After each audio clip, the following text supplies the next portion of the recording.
ہمارے اہل حدیث بھائی کیا کہتے ہیں؟ وسیلہ اسلام میں کیا ہے؟ بولو، حرام ہے۔ مفتی طارق مسعود صاحب یہ بھی ارشاد فرما رہے تھے کہ اہل حدیث کے نزدیک وسیلہ حرام ہے۔ اس پر بھی مجھے بڑی حیرت ہوئی۔ اگر آپ اہل حدیثوں کے بارے میں کوئی بات کہنا چاہتے ہیں، جبکہ آپ مانتے ہیں کہ اہل حدیث آپ کے بھائی ہیں، دینی بھائی مانتے ہیں آپ انہیں، اور یعنی آپ یہ بھی نہیں کہتے کہ اہل حدیث ہی گمراہ ہیں، تو پھر آپ کو چاہیے نا کہ اپنے دینی بھائیوں کے بارے میں ذرا احتیاط سے بات کریں۔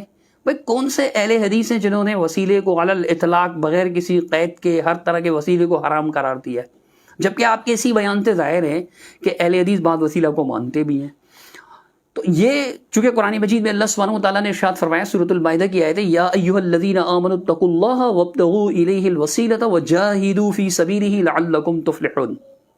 سورۃ المائدہ آیت نمبر 35، کہ اے ایمان والو اللہ سے ڈرو اور اس کی طرف وسیلہ ذریعہ تلاش کرو۔ پھر اللہ سبحانہ و تعالیٰ نے بیان بھی فرمایا کہ وجاہدوا فی سبیلہ، اس کے راستے میں کوشش کرتے رہو تاکہ تم فلاح پا جاؤ۔ یہاں اللہ تعالیٰ نے وسیلہ اختیار کرنے کا حکم دیا۔